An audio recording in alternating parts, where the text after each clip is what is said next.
All right, I am Aus the Dara, and this is Their Life Media. As always, the real talk with Aus the Dara. Yes, the real talker. As you know, I keep daring places, I keep daring people's lives, we keep inspiring the society. We are inspiring our community by telling stories that encourages and inspires. Today, I'm with an amazing woman, a wonderful woman. I'll give her an opportunity to tell you more about herself. Karibu sana. Introduction. Yeah, sure. I'm Lilian Chola Yes. from West Uyoma location. Siaya County. Nowadays it's not a district. So you are Nyauyoma. I'm Nyauyoma. Karibu sana. Yeah. Thank you so much and welcome to the talk show that is the real talk with Aus the Diara. Thank you. Feel at studio. Okay, I'm happy. Asante. Lilian, tungependa kupiga story kidogo, tuongee na to inspire vijana, to inspire wamama na actually watu wote in the community. Let's say people can be toxic in this world. People can be really toxic. Either women or men or youths. People can be toxic, more so in relationship and marriages. How is life taking you? Life is good now. Yeah, sure. After living that crazy life, Yeah. I think I'm okay now. Sure. It has been long. It has been 4 years since I left that marriage. Sure. Yeah, Lilian here was in kind of toxic marriage and she moved out. And according to her, she's doing well. Let's take you through the story. Ebu tuambie life before marriage, when you were a small girl, life in marriage and life after marriage. Gani ilikuwa tamu sana, gani ilikuwa poa. In fact, the good life was before marriage. Life before marriage was nice. And after marriage. And after marriage. But life in marriage was crazy. Yeah. And it's a long story. Oh my God. Yeah, so sorry about that. So Lilian anasema life before marriage was better. Hapo ndani hapana. After marriage pia the better. Tuambie, what happened, Lilian? Yeah, I got married as a young girl after my secondary education. I didn't get a chance to go to... In fact, I had that chance to go to college. Yes. But I was... I don't know how to put it, but I was grabbed. Kama wale wa... Those women were... Kama nyiturkana. Kwanya nyima sai and you go get married. Yeah, so that is what happened. I got It married. Was out of love? Not out of love. Don't even talk about love. It was not there. Oh, sure. I can't explain it, but I found myself in a crazy marriage. Yes. Yeah, because before that, I never knew anything about a relationship. Yes. So that is where I started my life. Yeah. So you ended up in a marriage. Yeah, we wouldn't say it was love or feeling or anything, but now you are married officially to as a second wife, first wife, or? No, I was married. I can say it was officially because he paid dowry. Yes. Yeah, but I was the first wife. The first wife. Yeah, so I don't know now whether he has second. You were the Mikai. Yeah. So hell broke loose where? Like what happened? Ukanza feel iko toxic. Kama from the word go to ilikuwa toxic. Na ukavumilia for how long? Yeah, that marriage was toxic from the word go. Yeah, sure. There was no pretending. Even that honeymoon time was not there. So I started in a bad way. Yeah. So I if I can go through my story kidogo, I found myself in that marriage before I even knew that I was married. You know, I went there just to visit the first day. That guy aliniona too, but the first week, I found myself visiting him. And when I visited, I found him beating his brother so much. The first thing I saw... He had siblings. Yeah, alikuwa na siblings and hakuwa na baba or the mother. So yeye ndiye alikuwa kama baba na mama. So ile time bado unaenda kumtembelea ile... So that time nilienda kutembea was the day I got married there. I didn't come back home. Hiyo nilikuwa kali. Ndio ukapata, it was already violent. Yeah, he was already violent with the family, beating the brothers, anachapana na watu, left and right, the cousins. Watu walimwogopa sana. But I didn't expect that it will happen to me. I thought that I was a sweetheart.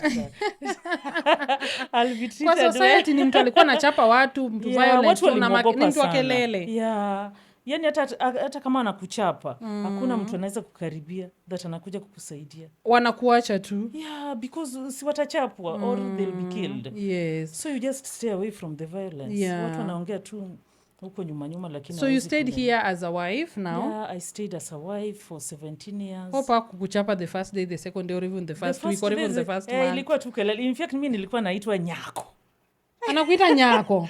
Nyako do this, nyako come here, nyako to just that is. Hakuna ile mapenzi ya sweetheart, oh darling, do this, come over. Hata outing ya kwenda shopping, siji kwenda nini, siji kutembea na bwanako. Yes. That was not there. Oh, what? Yeah, then I had to have nguo moja. If you ask for a cloth, ungeambiwa that hauna job, you are jobless, unaenda wapi na nguo? Yeah, so I had professionally alikuwa anafanya kazi gani, ama ni hawa watu mama wa wenye wa reason? Yeah, mwalimu professional teacher, what are you saying? A professional teacher. Like ufai kuvaa mzuri, ufai kuwa smart, wewe ukuwe tu mchafu na ufanye kazi za nyumba. That was a dream. Kukaa msafi, that was a dream. Yeah, the rules were too hard that I couldn't bear. But I think I went through that for several years because of the children maybe. And let's come to this. You stayed with him. You got a first child. Hapa katikati ilikuwaje hiyo wakati uko na mimba? Saa zile mwanamke anadekezwa kidogo, unafanya baby shower, unatritiwa vizuri, uko na mimba ya kwanza. So mine was crazy because there was no difference.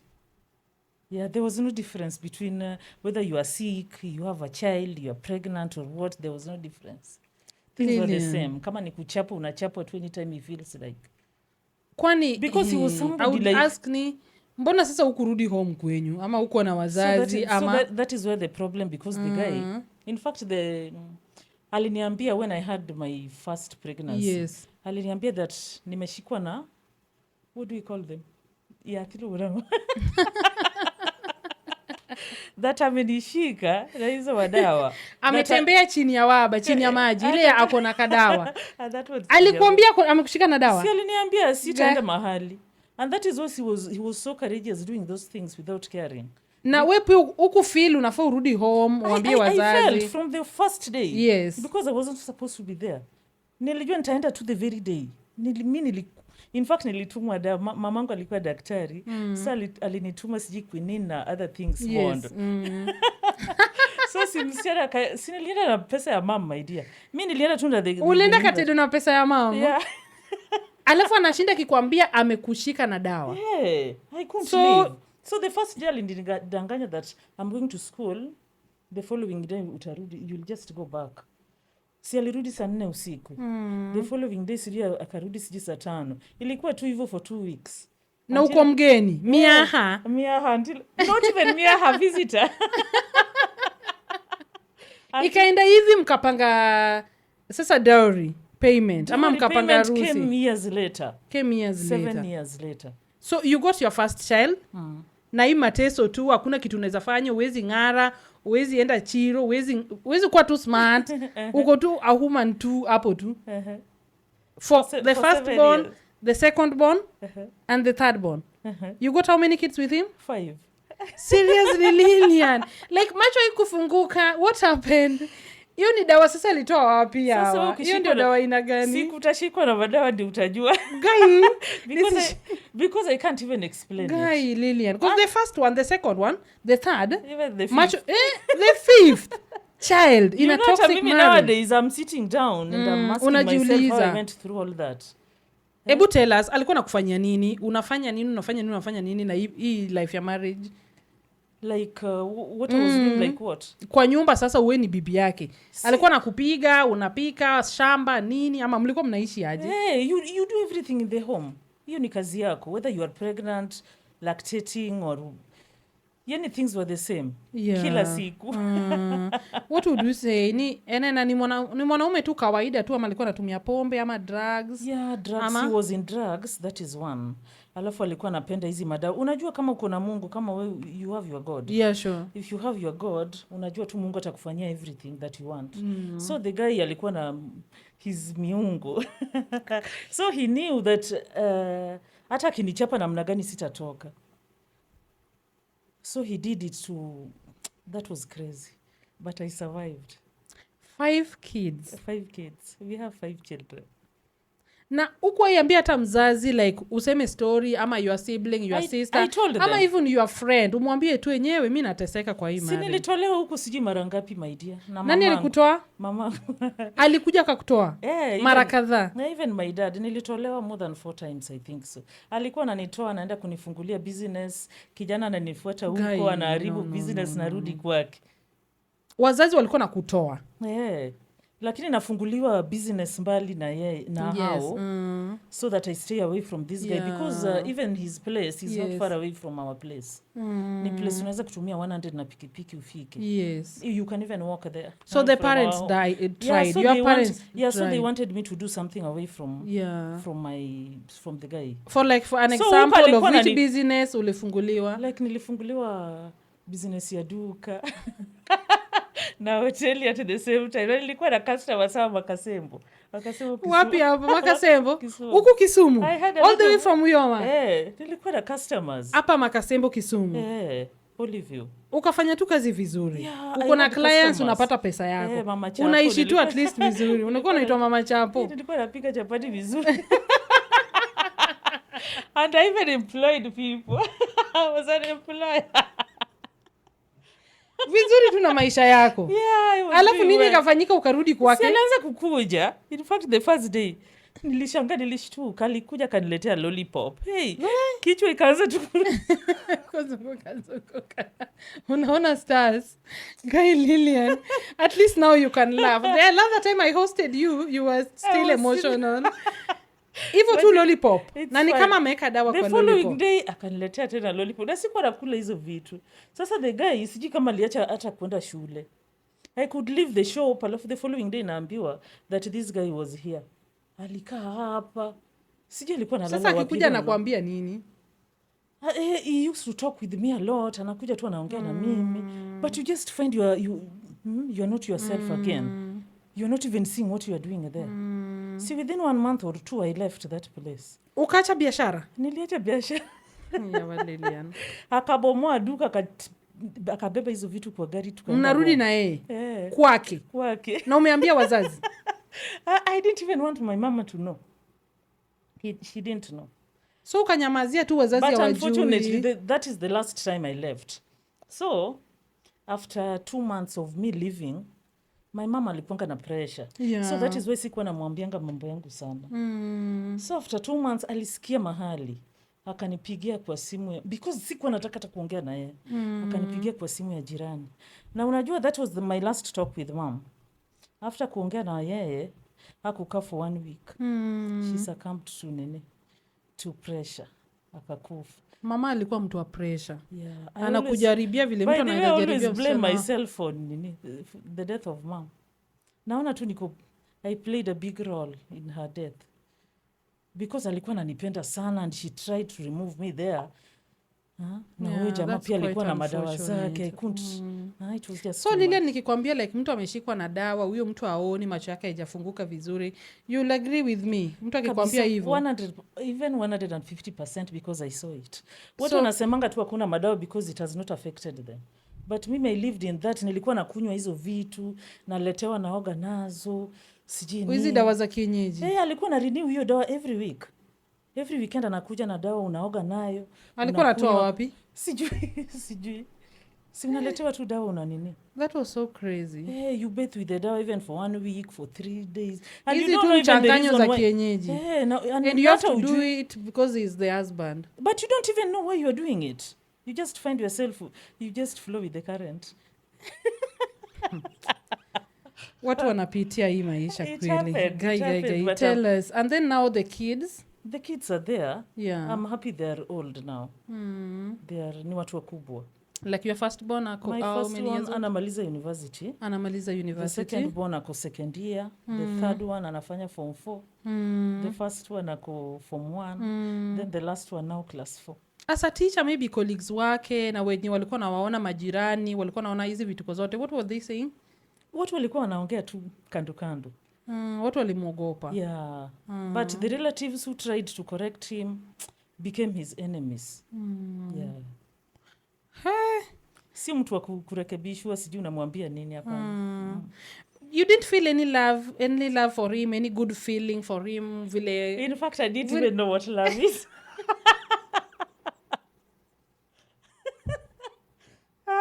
You were just there. And that is why But you were giving birth and you had kids. How do you say you had no feeling? So you just but you had like 5 kids. Sikuzani kuzaa tu, it's like rape. Si mtu akirepiwa raza. Guy. Hey, that is what happened with the 5 children. So ile mapenzi, love. Hakuna. Uzai hadi the 5th. And I think hata mwenye ataripata sijatakuwa na shida because I don't even you don't know the nitty-gritties of love and making and what that. I think marriage, I only need God. But I never knew what love is until that time. Yeah. Because I left him at 39 years. Yes. Unajua ukikaa maisha yako yote to 39 years without knowing what love is. You stayed with him for how long? 17 years. 17 years. But nilitoka nikiwa na 39 years. Hebu tuambie sasa nini ikafungua macho yako ndio ukamua ukatoka? I decided to turn to God. Because my mama was a prayerful person and my dad. Yes. Yeah. So I started praying seriously. And during the times I used to pray, alikuwa nakaa mbali sana na mimi. I remember he used to come very close. Saa zingine anakuja kunipiga. Saa zingine he's coming very close but he feels some force. Na anatoka kabisa narudi saa 6, 7, 8 usiku. So your turning point was when you started praying. Yeah. And things just happened. Yeah. God even used my children to release me. Waliniambia tu mama hapana, hii imetosha. Yeah, you have to believe because we are now old enough to take care of ourselves. Yeah. So the kids also were watching all this. Yeah, they were seeing. Watoto wakubwa. Yeah, they were older. Kwa reason yake, kwa mind yake akiongea labda akipima, alikuwa anasema nini? Ni mtu what was he telling you when maybe beating you or this domestic violent thing? Na alikuwa anasema nini? Mtu wa matusi? Unajua violence, pombe? Yeah, ni mtu wa pombe, ni mtu wa hizo vitu zingine hata sijui ni nini, but haikuwa pombe peke yake. Women go through a lot in and this he was not life. Looking for a reason to beat me. Yeah. Anakuja tu na zake anaanza kupiga kelele na kuchapa. Hakuanga na reason ya kunichapa. Na he doesn't tell you why nini. Because mi sikuwa namjibu eti amekuja anapiga kelele alafu I pick up from there. No, hapana, no exchange of words. Sasa ataingia tu ataanza kunichapa. You know, people always say that usipojibu bwana hawezi kukupiga. Wengine some are bewitched. Mimi hata siwezi kujibu mtu, nitanyamaza tu nikuangalie. Na ndio alikuwa nakupiga. Maybe kama ulitoka na alama ama at one point alikupiga ikakuwa alama nazo zilikuwa nyingi my dear. Ya alama zilikuwa nyingi. But Mungu amenisaidia. Kuna maybe time amekupika ile zaidi ile unaifika hospitali ama? Nilikuwa naenda hospitali. Alafu he was making sure that akinichapa tunaenda na yeye hosi. Alafu yeye ndiye anasema what happened. Imagine, I remember sasa anageuza story ama anasema hata siku nafika hosi alikuwa ananipeleka kwa village. Nadungwa sijipuruke na sijui. Okay. Because nilikuwa nafura macho hata siwezi kunini. Because mtu akienda hosia utaulizwa uandike hizo P3. So he used to tell that mama that alianguka tu akipiga duster. Sijui alianguka na wewe uko tu unanyamaza tu. You don't talk. Na si unajitetea. Sikuwa naongea. Na nyamaza tu. See, you know the consequences sana na bring stories unakubali tu. Akisema hivyo unatibiwa kidogo unarudi kwa nyumba. You can't share with anyone. Uko tu. Then you continue with your work. Hata kama ni kazi ya shamba unafunika kichwa unaenda shamba. That's like what do you say? Hiyo ni maisha kitambo. Mama alikuwa anapigwa like. Now what was your dad saying? Because my dad was not happy. But after the death of mom, he told me that the guy akijaribu, it will be his last time to do that. And surely he did that. When I went back after the death of mom, that is 2 months after her burial, dad aliniambia tu hapana. Yeah, itaendelea sana. And I went as far as divorcing the guy. I'm now a divorced happy woman.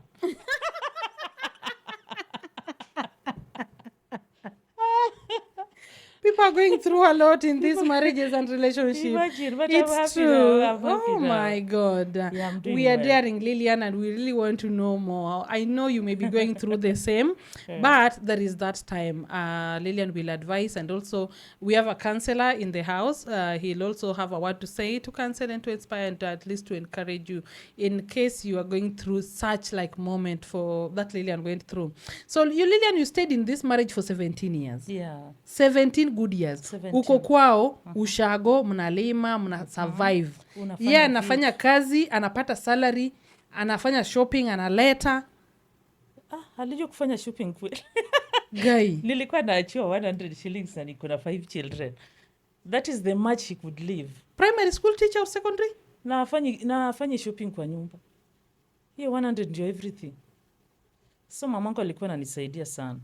But you know you can't ask your mother every now and then. Because I know people would do that for the sake of love. Mtu atafanya tu hivyo, I love him, sa nitaenda wapi, mtoto nitaenda wapi and all that. But hii yako yenye love pia iko na unaendelea kuzaa na hakuna love. Like, because in making love, there's that feeling that always comes, ndio upate ball, ndio uzae. Hii yako hakuna feeling. So it was all rape throughout. Oh my God, I'm truly sorry about that. And that's but it quite happens. unfortunate. People cannot understand that because Yeah. what when I like, how? You just say in a marriage like that, there's no love there. And you just keep on. Dawa inaweza kufanya anything. But I'm learning to love now. Because in my mind najua mtu professional, mtu ameenda shule, akona kazi. I doubt kama mtu kama huyu anaweza enda tu hizo dawa za love na mapenzi. Maybe he's doing it. I always say nowadays naona tu maybe nachur giribu mokmara.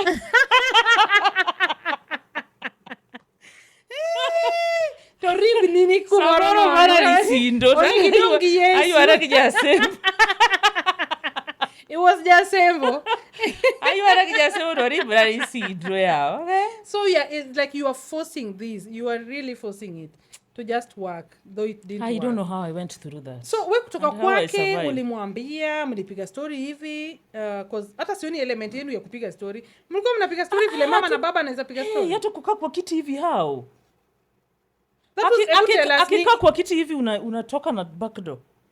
Huwezi nini even. Ama alikuwa na mpenzi wake mwingine, ama alikuwa na love, alikuwa anapata love somewhere. Walikuwa wengi. Nao walikuwa wengi. But it was not my problem because after all mimi sikuwa na feel kitu. So whether he has 10 or miss it's only that sikuwa nataka kuchapwa, but whether he had 10 or 50 I was just praying that I don't become sick na niache tu peacefully. I only needed peace. That is what I wanted. Hata vile nilienda kwa court, I told the judge that I only want my peace. Not properties, not children, not anything. Just peace. And the first day I went home nililala. Niliamsha tusijita saa 3:30. Siku ulitoka kwake? Of which ulitoka kwake through the court, that is. Kwake naye nilitoka. Kwa court? Kwa court naye I went for divorce this year. Was it this year? Yeah. So kutoka kwake, hivi uliingia prayers. Umekuwa na issues za GBV, that is domestic violence, hizo gender based. Umekuwa na issues za violence.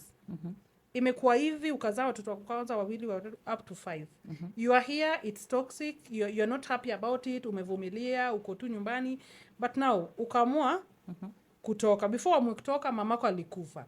Hiyo pressure za wewe ndio ulikuwa unampea tena pressure mingi. Na tayari alikuwa na pressure. After mom kukufa, sasa baba amebaki kwa boma peke yake.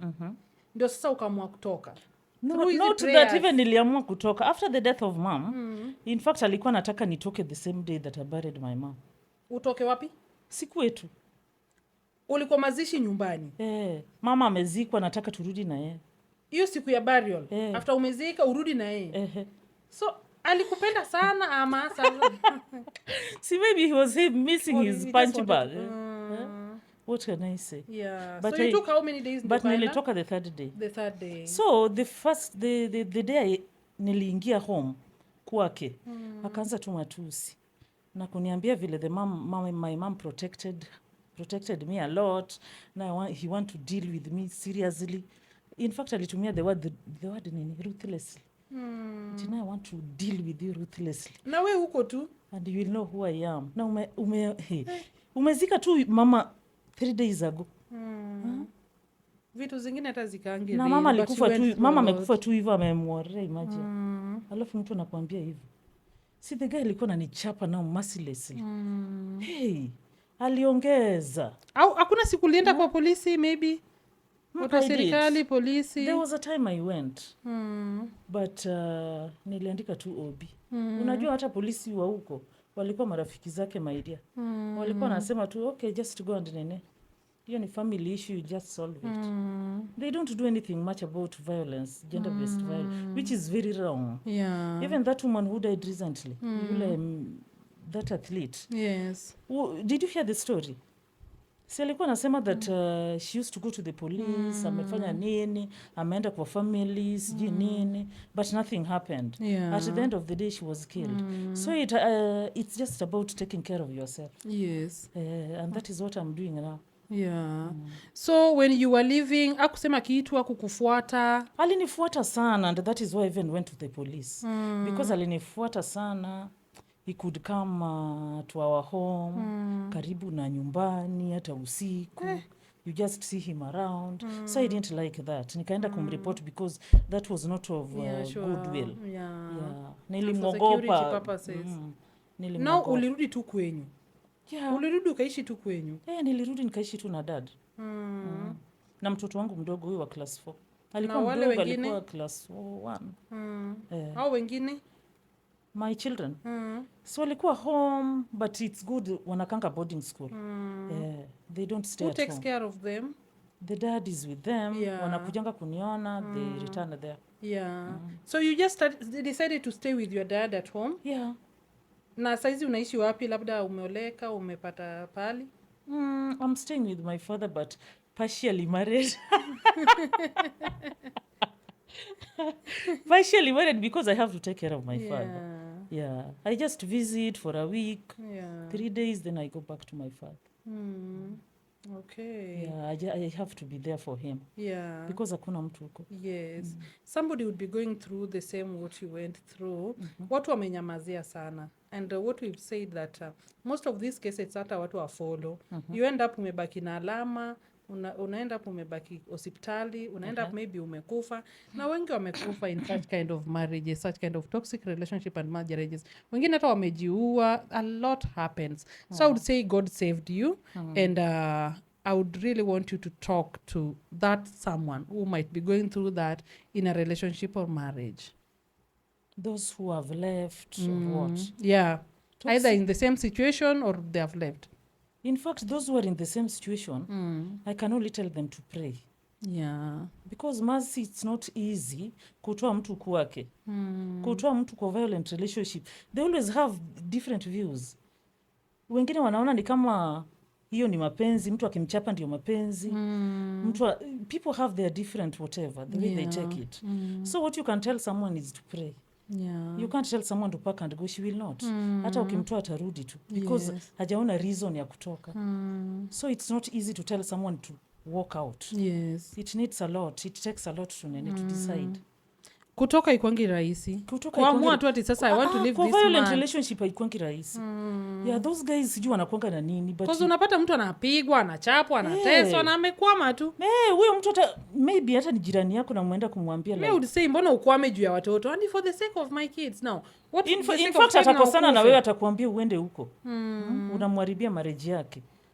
And she dies there. And it happens. Yeah. So mimi kitu ilinisaidia sana kwa healing ni this is my counselor. Yeah. Tumetoka mbali na yeye amenisaidia sana. Yes. And we even started a group, our group Beyond Gender Based. Imenisaidia sana, nimesikia stories. Yeah. So in your process of healing, you got the counselor.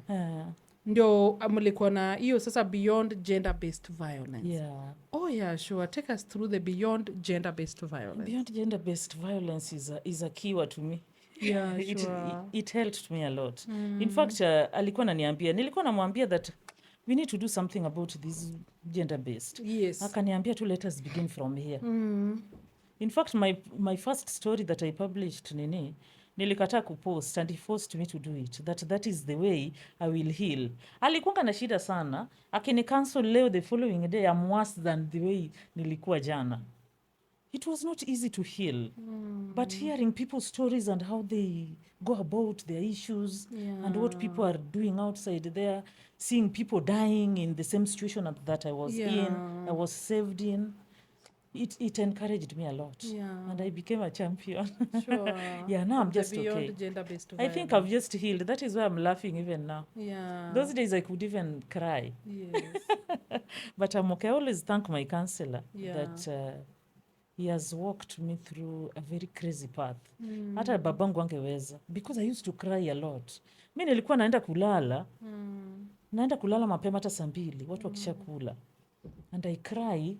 I found myself sleeping saa 9, saa 9:30, even saa 10. Imagine, I couldn't even sleep. But now I'm okay. I sleep. I'm okay. They always say healing is a process. Healing but is when a you're process. taken through that process. In fact, I always pity women who get married immediately they leave violent marriages. Sio mtu akona shida. You will end up leaving that marriage again. Because you have not healed. You don't know what you have gone through. You have not... It takes time. Meaning, sio ukitoka kwa kurukaruka. maybe toxic relationship or marriage, what happens? You take your time? You take your time. And healing takes time. Healing can take even 10 years. Inalingana na vile Mungu amepanga na wewe. But you have to take your time. Yeah, that is why people leave marriages. Unatoka kwa moja, you go to you run to another one expecting a different thing, then you find that one is worse than the one you are in.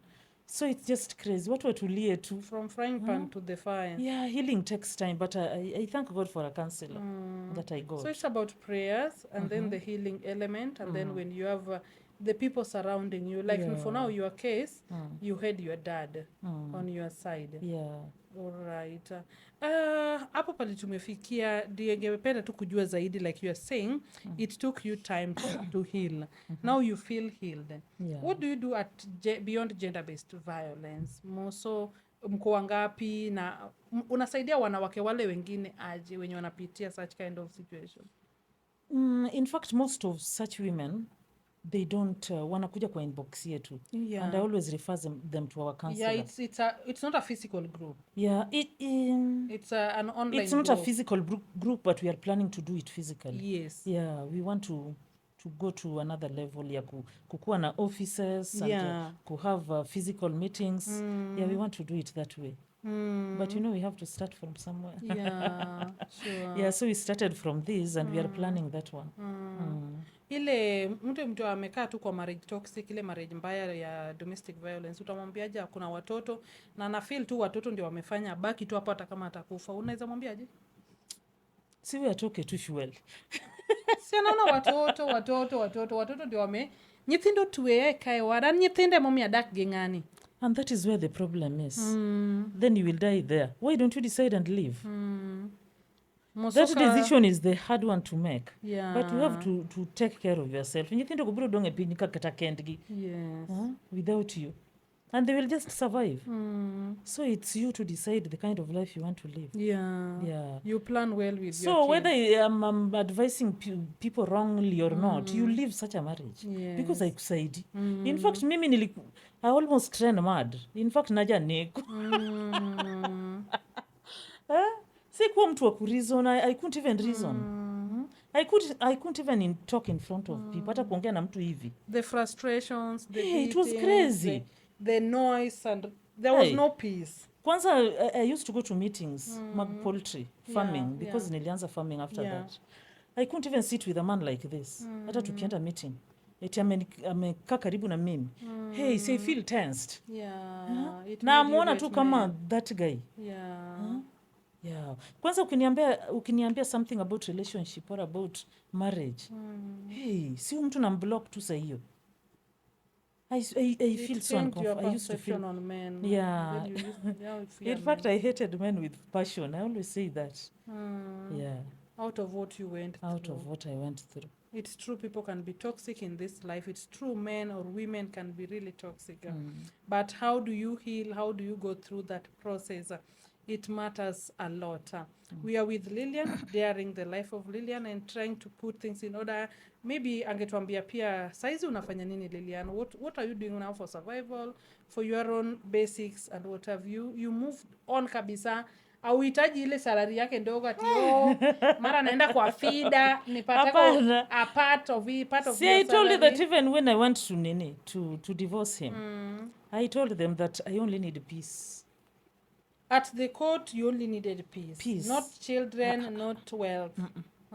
So I didn't need anything from him. So you are taking care of yourself alone. And I still don't need anything from him. So you did it official. I did. That was necessary. Because unajua ukikaa mahali, you are being violated and everything went wrong. Na umekaa mahali that, okay, I was once married, sijui where. See, he will keep on misbehaving. Kuna wanawake huko nchi, but you can't move on. Kama yeye, angenipata hata na mtu kwa hoteli. The way we always go for mentorship seminars, workshops and this such thing. Si anakuchapa tu hapo that this is my wife. It happened. It could happen. So and that is what I was that is what I was trying to avoid. Mtu asiseme eti mimi ni bibi yake sijui nini. Akuja chapane na watu. Officially. That is so what you feel okay, you feel healed, you feel you've moved on. I'm okay. I've moved on. I'm okay. Thank you. I'm well. Though it was not easy. That was a crazy past. But I'm happy. So you are now a testimony, you are a champion. You are now the one advocating for women who are facing gender-based violence. I advise them a lot. Sure. So for now, for the group Beyond Gender-Based Violence, you got a number of women and men, or just women alone? We have men and women. We have over 3,000 people. So not only that gender-based violence is for men only or for women only? Even men are going through a lot. Yes. Wakikuambia stories zao unashanga. Men are even worse now. Because they don't talk about their problems. When you excuse umekuwa counselor, you are counseling people, Lilian. Imagine. They don't, but counseling a man inakuwa not easy. That is why I always refer them to our counselor. Because wakisha heal, wanakutaka. And I feel now you are the best choice. You are the now. potential wife. Sasa unakasirikia tena you start fighting with the client, my dear. Most of the GBV cases, people always think of the societal part. Wanakuja mtu anataka kujinyonga, mtu kwa very crazy situation. Unamsaidia vizuri, ana heal. Anaona sasa you are I love you the better option. So I refer them to our counselor. Staki stress. Staki kutukana na client. You're parting short as we wind up on matters GBV in Kenya, in Nyanza region, and general. Your overall view of GBV cases, how they handle them. My general view can be so crazy. Yeah, sure. That is why I always say that mimi ukiniuliza vitu zingine utakuwa tu single the following day. Because me, the only thing I can tell people in violent marriages or relationships, you walk away. That is the only solution. Just find a way to walk away. If you can pray about it, it's okay. If you can go to in fact, police in our side. That is the wrong thing now. But pray. Mungu ametuweka kwa hii dunia for different purposes. If you get a chance to walk away, just walk away. Because you'll wait for the first year, the second year, the third year, and nothing happens. And it's crazy that those people get crazier with age. Because in most cases, people always ask, na amezaa wa kwanza, amezaa wawili, na masi bado anafanya nini hapo, na anazaa tu. So it's not always easy to walk away, but if you get a chance to walk away, kindly do. Kindly just live, stick to your life and yourself. There is single parenting, though not easy, but if you get a chance to walk away, walk before you die, because in most cases the things that we are hearing are death, but more so women are the most vulnerable compared to men. A word to the fellow women that you are running with the gender-based, beyond gender-based violence, or just generally African woman who would want to stand strong the way you are now strong. So let me give them my parting shot is like waingie gender-based violence, watutafute. I can just give them our contact because it's not a story that is ending today. Watu wanakufa that we can't take it easy. We can't say that this is an easy thing. People are dying nowadays. Nowadays people don't beat people for nini inaitwaje, for for discipline. Vile wazee wa zamani walikuwa walikuwa wanapiga wanafanya. mtu ya discipline to Nowadays they shoot to kill or they beat to kill. yeah. So It's let them different. contact us. We can just give them our contacts Yes. and we talk one-on-one. Yeah, sure. You can Yeah. give the contact. Yeah, so mine is the counselor is Yeah, will sure. talk. Yeah. Mine is 0111 Yeah. 341 248. Yeah. Yeah, but let them join us on Beyond Gender-Based Violence on Facebook. Yes. Yeah. Okay, it's a pleasure having you today, Lilian, and thank you for coming. You've smiled all through, and I'm happy about that. I'm so happy for you Yeah. because I've seen you grow and change and getting healed. It's a great pleasure, and I'm really happy that you're also a champion of GBV and you are encouraging others too. So it's a pleasure hosting you, and keep it up. Thank you so much. Tunangoja tu tukuje maybe harusi kama itakuwa kama Mungu ama idongi Yesu amebaki na Mungu wake. Thank you. All right, we took a short break. I am House the Dara and this is Their Life Media. The real talk with House the Dara. Yes, the real talk. As you've heard the story of Lilian, I also want to give you an opportunity to hear from the counselor. He's counseled me, so he's a super one. He's a well-known counselor. Bwana daktari, karibu sana. Asante sana. Nimefurahi kukuja katika hii studio. Yes. I just love this place. It's just a good place to be in. You're already feeling at studio.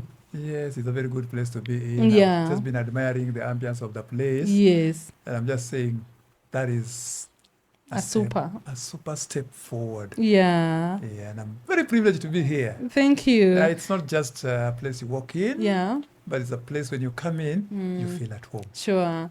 So this is Their Life Media. We are daring and we are telling stories of people. As I said, we inspire lives. Tell us whom you are. Actually, tell our viewers whom you are and what you do. Okay, for our viewers, my name is George Omamo. And you've heard me being called Daktari. Yeah, I'm a trained medical worker. And I've worked for close to 30 years in a medical profession. But beyond that, I'm a family and marriage therapist for over 14 years. Yes. Yeah. Family and marriage therapists. In our current world, the current society, there is a lot that is happening, a lot in marriages and families. Just an overview of your work and what's happening across the world, narrowing down to Africa or even Kenya. You can brief us generally what's happening in marriages. I have to say that family structures are crumbling down each and every other day. Yeah. Before then, in Africa, we used to be a bit more united than in the West. But because now we have adopted the Western culture, we find family disintegration to be just a normal thing. It doesn't have that kind of attachment that it used to have, that when you begin a family, you are serious over it. Yeah. Today, something small just crushes a family. Things that could be solvable, if given an opportunity, they can break up. They just dissolve. Things that are solvable given an opportunity, either by visiting a therapist or by just couples sitting down and realizing that actually this is our institution.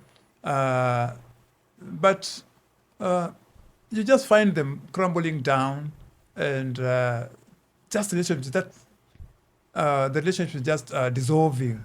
All right. As a family therapist, as a marriage counselor, hapa mbele naona kutakuwa na marriage because the rate at which we are getting single parenting, gentlemen are having their kids as single parents and we the ladies are having our kids as single parents. As a family therapist, as a marriage counselor, what do you go to say? I would say that it is important for us to embrace a family unit. What we don't understand and the things that people don't know, even as we go to single parentship, is that a child needs a comprehensive care from the father's perspective and from the mother's perspective. Unfortunately, the children that we are bringing today are either with the father or the mother. So they will miss part of what they need from the other party. And this develops, or this kind of a scenario blows up into what we call a family disintegration in future.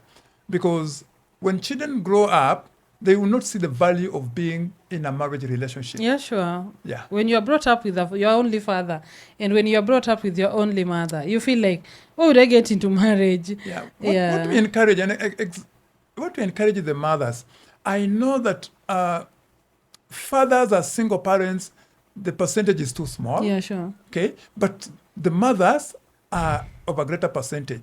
So what I tell the mothers, if you're a single parent mother, get a father figure to your child, because it's very, very important. A father figure to your child, very important. Especially if you have a male child, get a father figure. Then that child will grow holistically. I would really want you to talk to us about gender-based violence. As Lilian was saying, tunasema serikali, ati serikali maybe hawafanyi zaidi vile wanafaa wafanye, mapolisi nini, watu wanauawa, people are committing suicide, people are taking lives, people are beating, ile mbaya kabisa, mtu anapata alama na maybe majeraha, like a lot is happening. Utaongeaje kama mtu expert kwa beyond gender-based violence? I would like to say that we need to acknowledge the fact that the government is also doing the much it can. Yeah, It sure. has put structures in place. If you go to hospitals, like if you're in Kisumu, you go to Joe TRH, you will find there's a gender-based violence unit, and many other hospitals as such. That's how the government is putting a premium on them. And when we talk about the police, our police officers and police stations, yes, we might be having that kind of a lapse, which is glaring, and people report the same. But I also know that the police unit is also trying its best to establish gender-based areas whereby when you come in, you will be attended to. The worst hit person is a male who has undergone violence from a wife. Has a lot of problems because you will report nowhere. You go to the police, they wonder, how can a wife beat you? You know, even then, some of them will just laugh. So most men Send are you facing domestic violence, but they're not coming out. Exactly. And why the numbers of women are high is because the women talk. Yes. Men rarely talk. But if statistics are taken carefully, you realize that men are undergoing a lot of sexual violence and a lot of abusive violence, but we don't talk as men. I know I'm a counselor, but even if it's me, I'll have hard time to talk, though I'm a counselor and I'm a man. Yes. So we need to really open up as men and really need to know that we need this kind of help. But the environment is not favorable for a man to talk. Yeah. In your experience of counseling as a family therapist, maybe you tell us between men and women, who comes mostly are women. Yes. But now in terms of healing, taking somebody through, for those you've taken through, in terms of percentage, maybe men, women, who gets that moment of healing so easy? It depends with the depth of the violence. Yes. All right? And how you will cope with it. So depending on how you are violated, all right, that will give approximate estimation for the period you take in healing. Yeah. So I will not tell you that a woman will take shorter or a man will take shorter, Yeah, sure. but it will depend on how long you've been in that violence, how that violence has affected you. Yeah. There are some violences that will affect you mentally, physically, all right? Those which will bring what we call psychosomatic disorders in your body or serious mental illness. Yes. Those ones will take long. Sure. Yeah. Talk to us about beyond gender-based violence, that is the beyond GBV, how you Yes. came up with it, and then how you met Lilian and the other people, and what you are doing at Beyond Gender-Based Violence. Agenda ya Beyond Gender-Based Violence ni gani kubwa? Exactly. I want to... gender-based violence, by the way, it was just... I would like to say that I never had any before idea about beyond gender-based violence, despite the fact that I had counseled so many couples for over 10 years. Lilian issue was a different aspect of it. This is a lady who had gone through crazy kind of suffering. When you hear a story, it's like you feel it's coming from not in this world. Yeah, it's not And, real. as she said, that at times we could have a session It could be an online session or something like Yeah. that. But when I come in the following day, It's like worsening. it's worsened. She relapsed. So then I asked myself, so how do I help Lilian in a more better way? Okay. And I told her there are two ways that you will get your healing faster. Yeah. And one of the things to get a healing faster is to speak out. Speak out. Yeah. Voice it out. All right. And how do you voice it out? You need to get a platform to voice it out. And that was the birth of Beyond Gender-Based Violence. And she said that her first story, I told her that in one of the sessions, I told her, and because she used to write down sometimes Yeah. long texts on what she's going through. So one email I told her that we must begin speaking out Yes. and going out to the air. And she asked me how we'll do a Facebook wall. Yes. And at one time we sat and I told her, today we are doing literally nothing. I'm doing nothing with you. We are Yeah. going to take this story out. Yes. And when she accepted, that was the birth of Beyond Gender-Based. And we are looking at it like, after violence, what next? Yeah. What next? Do you just end up at violence? Yeah. No. Is there hope for this person who's going through violence? And that's why we birthed Beyond Gender-Based Violence. And her stories started flowing up. And truth be told, that it's accelerated her healing. As she said, she could never trust, first of all, any man. She could not even speak before people. Actually, I used to tell her that when I met her, I met a zombie. Something that, you're just like a robot. You're moved here, you're moved there. You cannot even Express yourself. express yourself. Be You cannot make a yourself. decision. You are not just yourself. And a few people that she had interacted with when she had begun a business, they were also taking advantage of her before they sell her products, and that is even crushed her more. So that then, when we began Beyond Gender-Based Violence and we went out to the air and people started coming in and they started resonating with the stories, and even people as far as America came to the inbox, and we helped them. I helped so many people. I helped people from Mozambique, people from Ethiopia. So through Lilian's story, Yeah. when you picked her story, that was the birth of Beyond Gender-Based Violence. Exactly. After gender-based violence, the healing and the process, beyond that, what happens? So you have a Facebook group. We have a Facebook group where we help. And this Facebook group, we talk anything to do with family, Yes. what's going through family. Yes. And as Lilian said, that Beyond Gender-Based Violence is progressive. Yes. It's progressive. It will have an office. It will have personnel. It will be physical. Yeah. And we are targeting every other person who has gone through violence, that is. And also we will be targeting the youth, the vulnerable, all right? Coming up with programs, school programs, Yeah. all right? So that we educate them Yes. in the matters of rights, and the red flags that you will look at before you stick in a relationship. And more so, we'll also be looking at how effective can you be after you've been in that violence. Yes. It's good you've taken us through the vision of Beyond Gender-Based Violence, which is a group. It's a Facebook group. It got a lot of members, many members worldwide. You can join Beyond Gender-Based Violence, a Facebook group.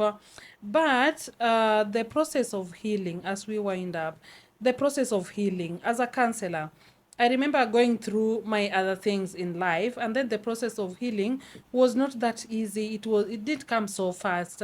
So for anybody who thinks that healing is just a matter of going to the counselor today and tomorrow you are healed, it's not that case. Take us through the process of healing a little bit, just for people to know that it takes time and it depends with you, the person who wants to heal.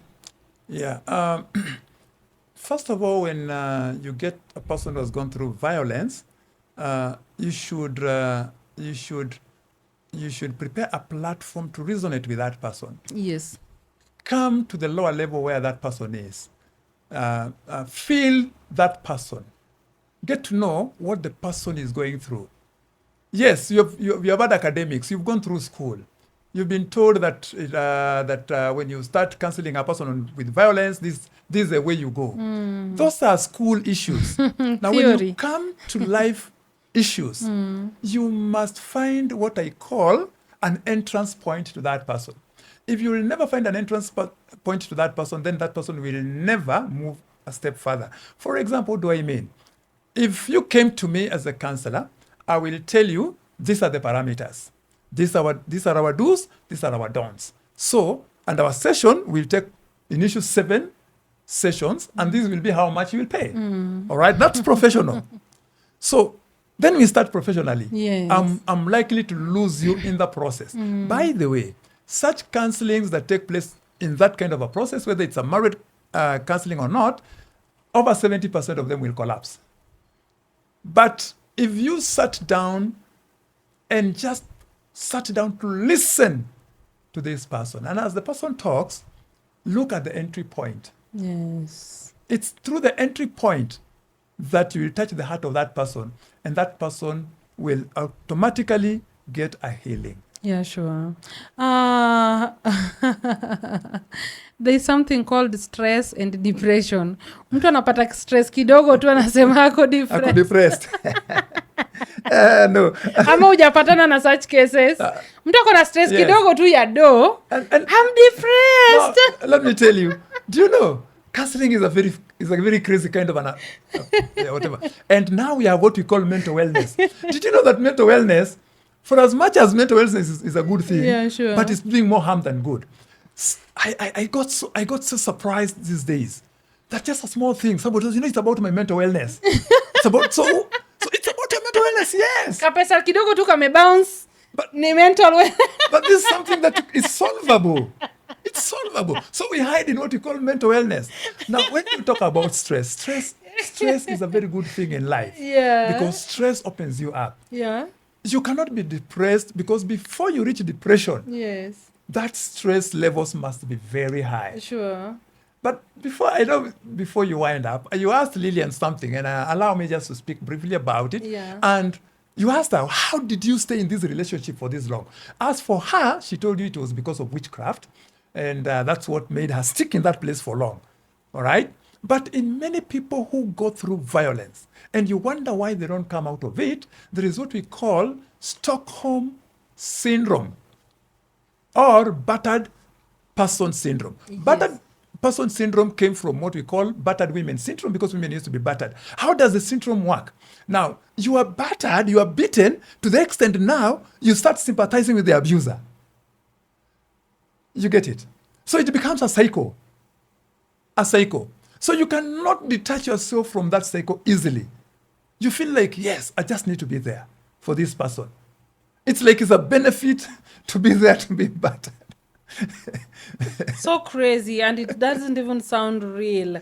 It's real. The expert here, the counselor, took Lilian through till this moment. We appreciate your effort. We appreciate your expertise.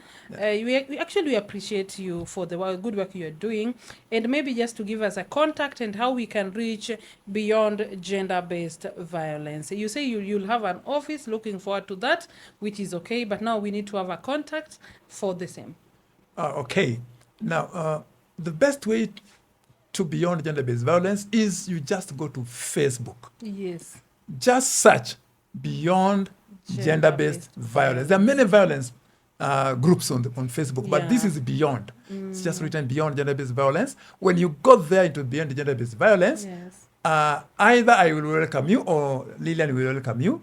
And Lilian is the person who interacts very much with that wall. Yes. I come in periodically, Yes. probably to answer a question or just to throw in a tip, but you will meet Lilian in that wall. Now, Yeah. the other way to get me is by using my number, that is 0720-416-777. 0720-416-777. But even if you miss this number, Yeah. but you're on that wall, hit that wall, go to the inbox, George, it's George Angolo. Go to my inbox, you will get me there. Yeah, that's a good platform that you created. It has changed lives, it has motivated people, and it's still motivating people. So I wish you all the best with the Beyond Gender-Based Violence. It's a pleasure hosting you today. Looking forward to host you purely on matters counseling. Yeah. Oh, tell me. Thank I will you. be here. Did you know that counseling is I used to call it a hobby. Yeah, but it's sure. becoming like part and parcel of me. Thank you for the good work you're doing. It's a pleasure. Pleasure.